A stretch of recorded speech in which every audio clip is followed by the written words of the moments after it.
Halo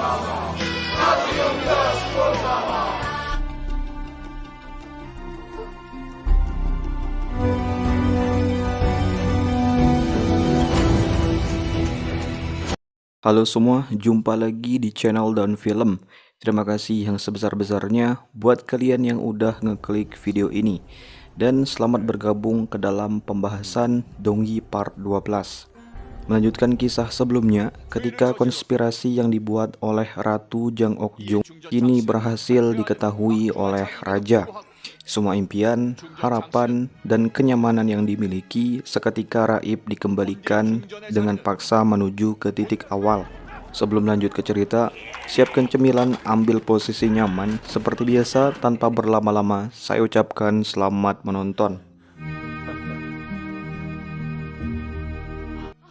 Cerita diawali ketika konspirasi putra mahkota yang melibatkan semua aspek termasuk pengkudetaan Ratu In Hyun hingga usaha pembunuhan Dongyi mulai terungkap kebenarannya.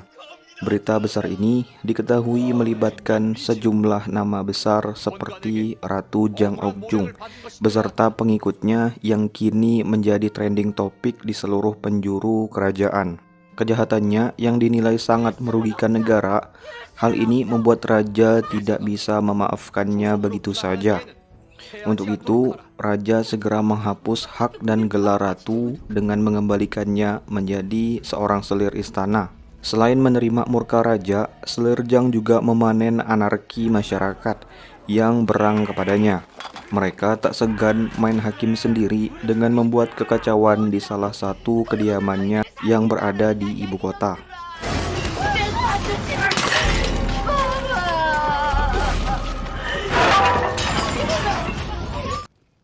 Sedangkan nasib Jang Hee, Hyun, dan gengs mulai menjalani masa hukuman sebelum diberangkatkan menuju ke pengasingan. Terlebih dahulu mereka diarak keliling kota. Belajar dari kesalahannya, raja merasa bersalah setelah sempat terpadaya oleh perubahan sikap selir Jang yang rakus akan kekuasaan, sehingga tanpa pikir panjang dengan mudahnya mengusir Ratu In Hyun dari tahtanya. Saat itu, Dongyi yang menemani raja mencoba menyemangatinya. Ia berkata bahwa keputusan raja adalah yang terbaik bagi negara. Ia juga meminta agar raja tidak terlalu berlebihan dalam mengkhawatirkannya, karena seorang Dongyi memiliki julukan seekor pungsan atau anjing pemburu yang tangguh. Julukan ini ia dapatkan semasa masih menjadi rakyat miskin. Setelah berulang kali memikirkan apa yang seharusnya dilakukan, akhirnya raja memutuskan untuk mengembalikan Ratu In Hyun ke dalam istana. Beberapa persiapan kini dilakukan guna menyambut kepulangan itu. Tentunya, semua persiapan langsung diawasi oleh Dongyi yang sangat antusias menyambut kepulangan Ratu In Hyun.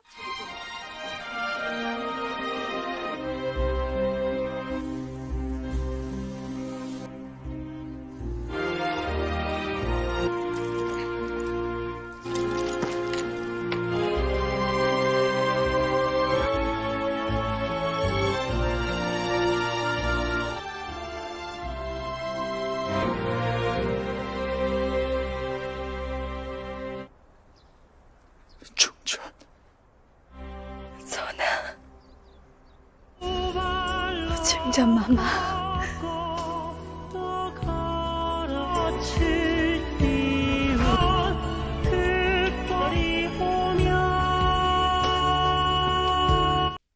Hal ini dapat terwujud berkat usaha dan kerja keras Dongyi yang mati-matian dalam mengungkap kebenaran.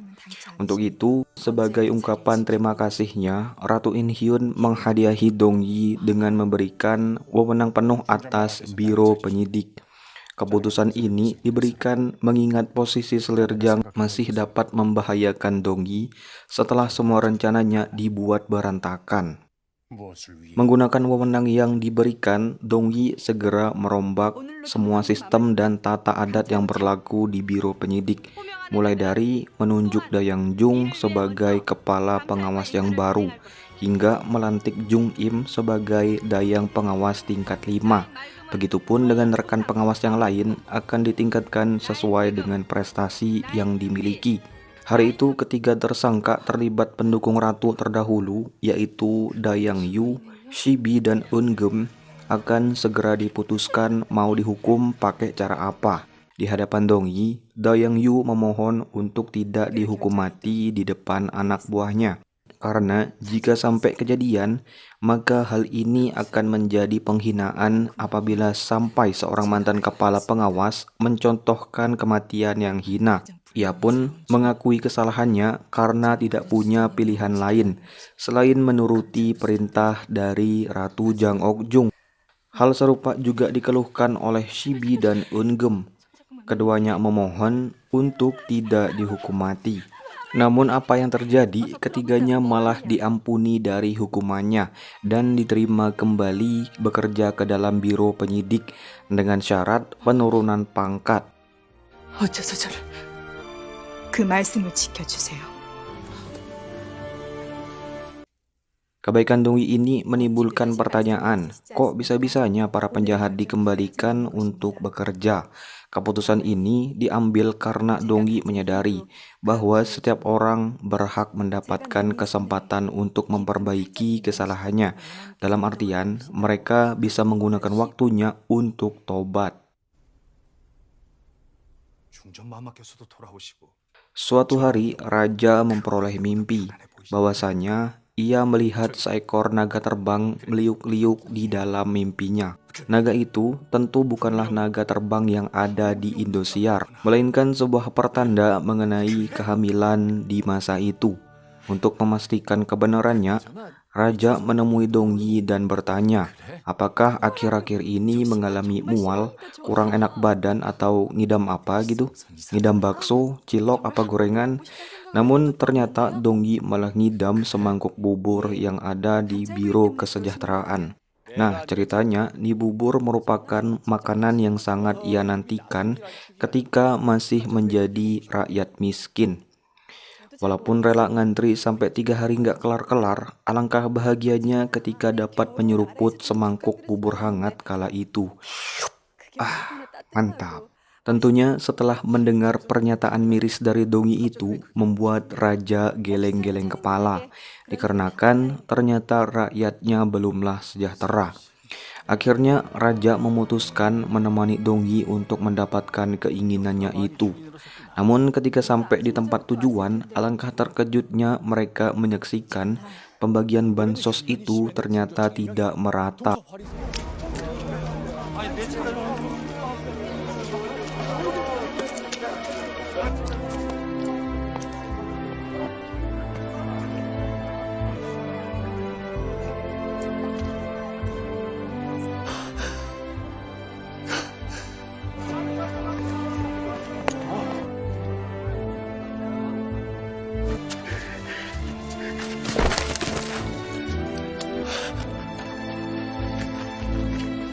참지 말거라.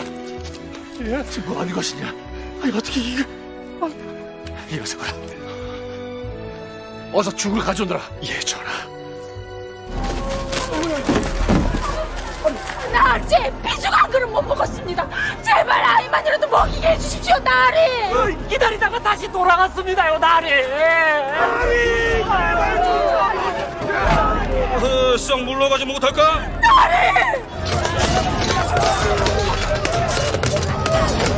그냥 멈추지 못하겠느냐? 뭐여? 이분은 주상전하시라.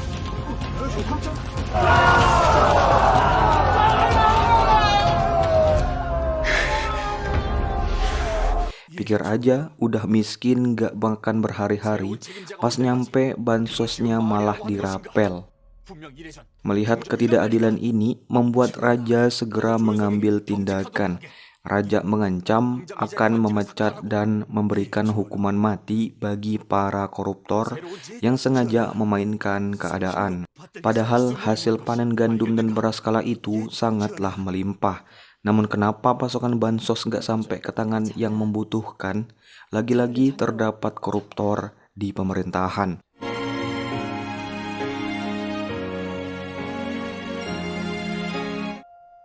Setelah menangani masalah yang lumayan bikin emosi, kini istana sedang mempersiapkan upacara pelantikan Dongyi menjadi selir istana.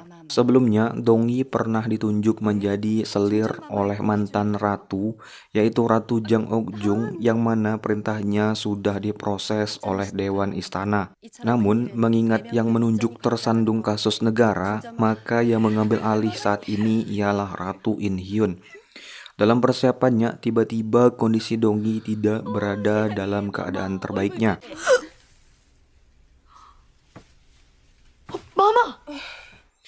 Hal ini membuat raja mencemaskan keadaannya. Namun, setelah diperiksakan, ternyata Dongyi akan segera mengandung. Tentunya kabar ini menjadi kabar gembira, sekaligus membuat hype yang luar biasa bagi semua orang.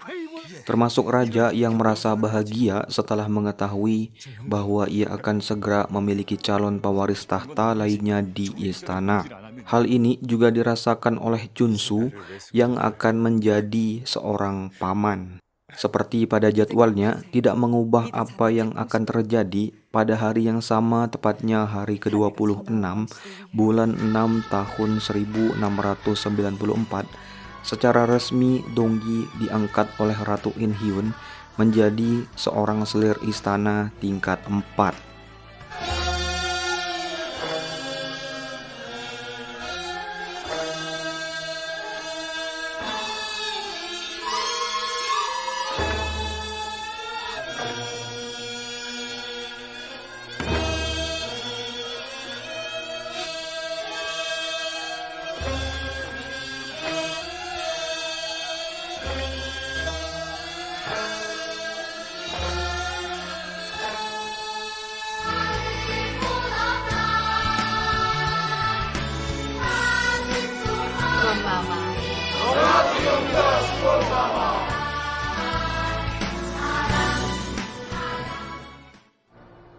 Waktu berjalan 1 tahun kemudian, kala itu raja sering melakukan inspeksi terhadap Biro Pertahanan Istana demi memastikan kekuatan militernya tetap terjaga.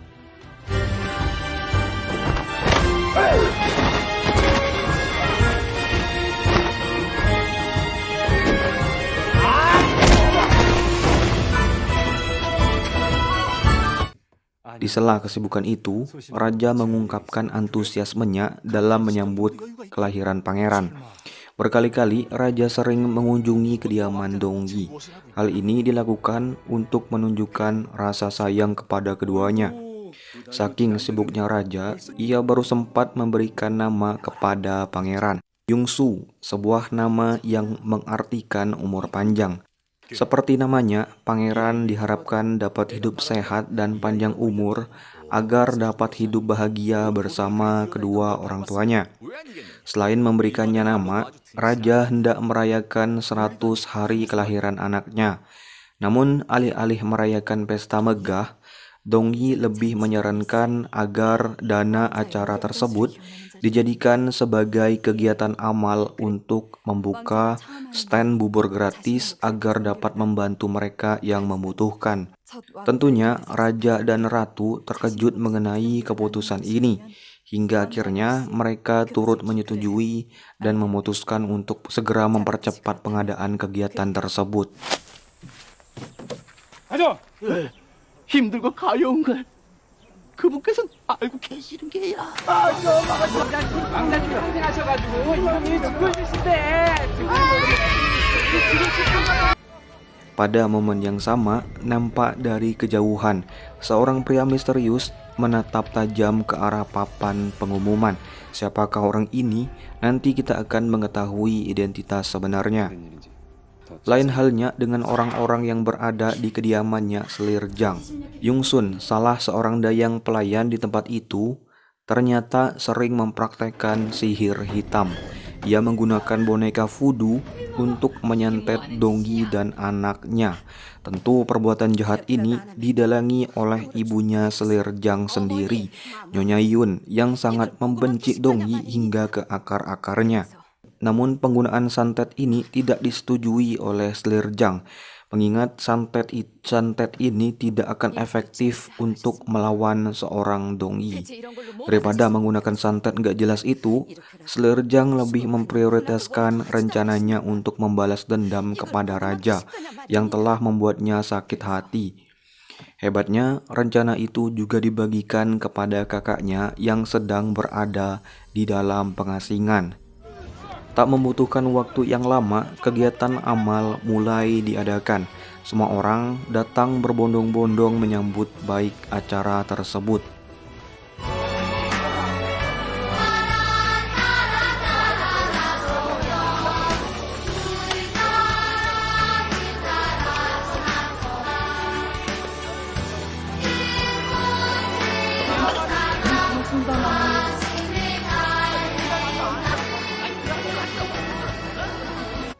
Pada satu kesempatan, secara diam-diam Dongyi ikutan membantu jalannya kegiatan. 드시고 부족하면 또 오시게 얼마든지 내어드릴 것이니. 정말 그래도 됩니까? 물론이네. 고맙습니다요. 고맙습니다요. Namun terjadi kejadian yang tak terduga. Tiba-tiba Dongyi berpapasan oleh seorang pria misterius yang membawa dan menjatuhkan lambang kelompok pedang bersaudara. Dongyi yang curiga berusaha untuk membuntutinya. Namun di tengah pencariannya, tiba-tiba terjadi pembunuhan terhadap seorang bangsawan yang ada di tempat itu. Sebuah deklarasi pun ditemukan. Deklarasi itu menyatakan ketidakpuasan rakyat miskin terhadap perlakuan semena-mena para bangsawan. Hal itu juga yang diduga menjadi dasar dari pembunuhan itu. Menanggapi hal ini, Dongyi segera memberitahukan penemuan lambang kelompok pedang bersaudara kepada Junsu dan Yonggil. Hingga mereka pun bersepakat untuk menyembunyikan kejadian ini dari raja, mengingat latar belakang Dongyi dan konspirasi yang sampai saat ini masih belum terpecahkan. Suatu hari, prefektur kota kedatangan seorang gubernur, Jang Muyul, yang kembali pulang setelah sekian lama melaksanakan inspeksi rahasia. Muyul sendiri merupakan bangsawan yang memihak kepada kubu selatan dan merupakan anak dari almarhum Inspektur Jang Ikyun, orang yang memberikan isyarat tangan kepada Dongyi kecil. Kepulangan ini diharapkan dapat menambah dukungan serta dapat menjadi kekuatan tambahan bagi Dongyi. Untuk itu, Dongyi mengutus Yonggil agar menemui Muyul. Mereka pun bertemu selayaknya seorang teman yang sudah lama berpisah. Di sini, Yonggil menyadari bahwa Muyul merupakan orang yang tegas dan tidak memiliki toleransi. Dalam hal ini, tidak akan cocok jika berurusan dengan masalah menyembunyikan urusan kelompok pedang bersaudara. Pada saat yang sama, diketahui Muyul ternyata juga menyimpan sebuah rahasia. Ia nampak bekerja sama dan mendukung posisi dari Selerjang. Tentu saja, ia mengetahui siapa yang telah membunuh ayahnya. Namun yang semakin mencurigakan, kenapa si Muyul ini malah bekerja sama dengan pembunuh ayahnya, alih-alih melakukan balas dendam. Di saat yang sama, kembali terjadi pembunuhan yang menargetkan para bangsawan.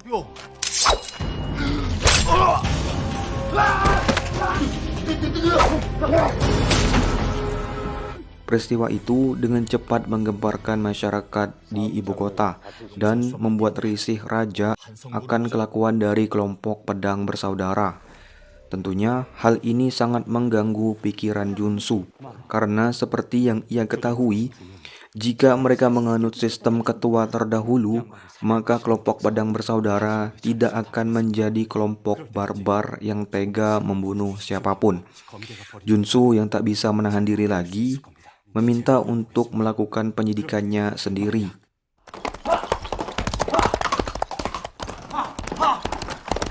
Informasi mengenai kelompok pedang bersaudara yang disembunyikan ini menciptakan banyak pertanyaan. Dari sekian banyak pendukung Dongyi, Hanya segelintir orang termasuk Yonte yang diberitahukan kebenarannya. Hal ini dilakukan agar tidak menciptakan keributan di dalam istana. Terlebih sekarang kelompok pedang bersaudara lagi hype-hype-nya dan ibaratnya tengah berulah, dan Dongi sendiri merupakan bagian dari masa lalu itu. Bakalan berabe kalau disebar begitu saja. Setelah cerita mengenai masa kelam dan isyarat tangan yang sempat ia temukan, Yonte yang mendengar hal itu menarik kesimpulan bahwa isyarat itu bisa jadi merupakan penomoran dalam angka Cina. Ternyata gak ada ruginya setelah berbagi cerita dengan Yonte. Kini Dongyi mendapatkan pencerahan. Ia pun segera melakukan penyidikan berkedok liburan.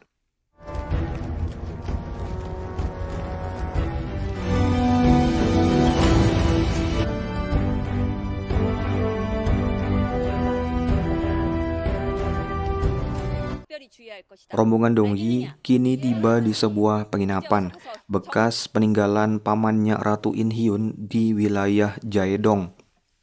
Bersamaan dengan hal itu, ternyata para pengintai telah lebih dulu mengawasi dan melakukan aktivitas pengintaian di tempat itu. Sungguh mencurigakan. Seperti biasa, tanpa diketahui para dayangnya, Dongyi langsung bergegas kabur dari kediamannya. Ia pun segera menemui Sulhi sekalian mengumpulkan informasi tambahan. Dalam penyidikan itu, Dongyi dibantu oleh Yonte. Mereka pun memutuskan untuk memasuki sebuah tempat perjudian. Tempat tersebut merupakan tempat yang paling banyak dikunjungi oleh para pedagang Cina.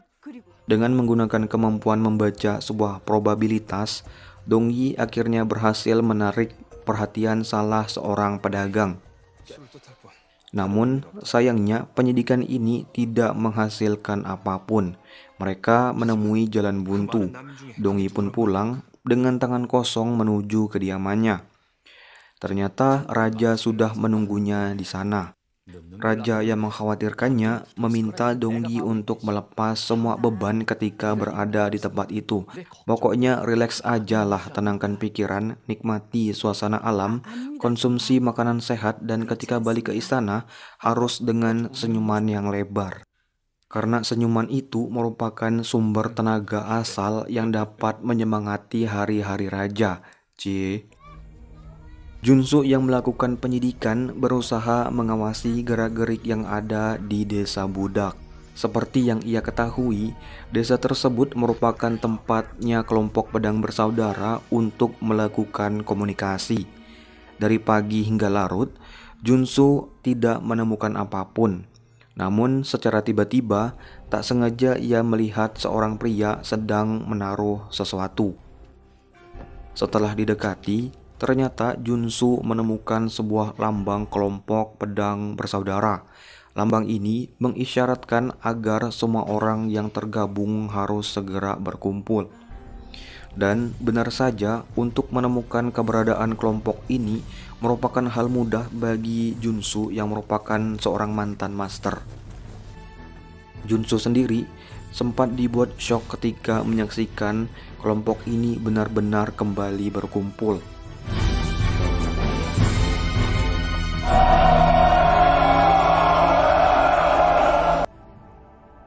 Di saat yang sama, Selirjang mulai melakukan pergerakan. Selain berusaha kembali mendapatkan dukungan dari kubu selatan, Selirjang juga terlihat sedang disibukkan dengan usaha pembebasan tahanan yang sedang dalam masa pengasingan. Sebuah rencana tercetus di mana Jang He segera diperintahkan untuk menyerahkan dan menyumbangkan semua harta terakhir yang ia miliki kepada para petani lokal dan rakyat miskin di tempat itu. Cara ini diharapkan dapat meluluhkan hati sang raja. Tentunya hal ini juga ditiru oleh Tepung dan Huyang. Ibaratnya seolah-olah mereka ini sedang menunjukkan bahwa para bangsawan yang bersalah telah tobat dan kini telah menjadi orang-orang yang dermawan. Sementara kekuatan Selirjang semakin bertambah ketika Muyul berencana mengabdikan hidupnya kepada Selirjang. Tentu langkah pertama yang harus dilakukannya adalah menyingkirkan Dongyi yang menjadi musuh utama tuannya itu. Muyul juga mengancam Dayang Yu yang sudah tobat untuk kembali memata-matai Dongyi. Selain itu, ia juga terkenal aktif bermain sebagai kader menteri kerajaan. Terbukti dengan keberadaannya yang selalu berada di dekat raja. Sehingga ia juga mengetahui bahwa murka raja saat ini sedang mengarah kepada kelompok pedang bersaudara. Cerita beralih di sebuah markas kelompok pedang bersaudara.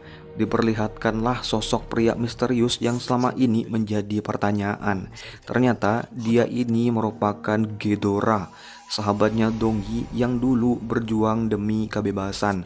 Dora yang dulunya pengecut, kini berhasil selamat dari pembantaian dan telah menjadi seorang lelaki kekar, tangguh, berbulu, dan terpercaya.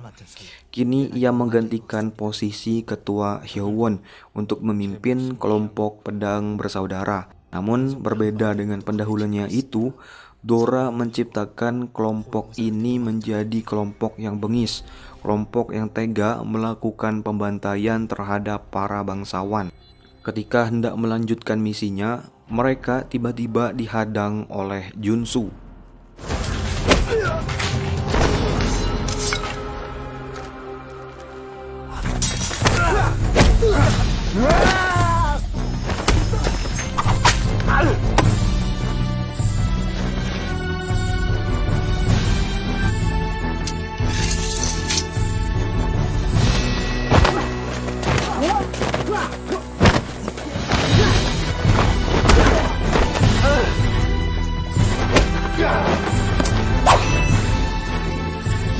멈춰라!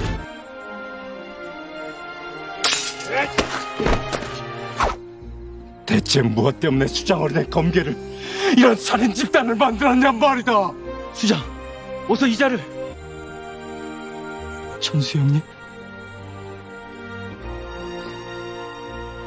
동의의 동무 궤도랍니다. Setelah pertarungan itu, Dora pun menyadari bahwa Junsu merupakan pengikut ketua terdahulu. Akhirnya, ia pun memutuskan untuk membawanya ke tempat persembunyian.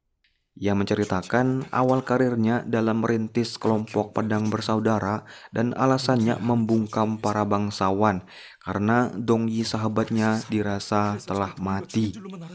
Namun meluruskan kesalahpahaman ini, Junsu mengatakan bahwa Dongyi masih hidup dan sedang berjuang di dalam istana. Ia sekarang menjadi seorang selir di sana. Teringat akan target pembunuhan selanjutnya, tiba-tiba Dora segera bergegas menyusul anak buahnya yang telah diutus melakukan pengintaian dan pembunuhan target selanjutnya. Benar saja, kini Dongyi menjadi target pembunuhan itu. Secara kebetulan, malam itu Dongyi tidak diizinkan untuk meninggalkan kediamannya karena sebelumnya Dongyi sendiri sempat berulah karena tidak memberitahukan para dayang dan prajurit yang menjaganya di tempat itu. Ia pun terpaksa harus melanjutkan penyidikannya dengan memerintahkan para dayangnya untuk keluar membawakan beberapa barang untuknya.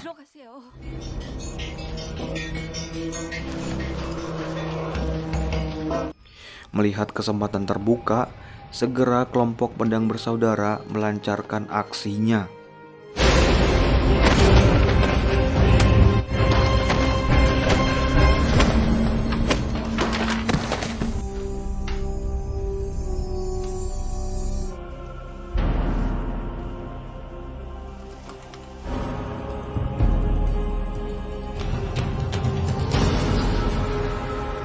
Oke, kita sudahi dulu ceritanya. Sampai jumpa di video selanjutnya.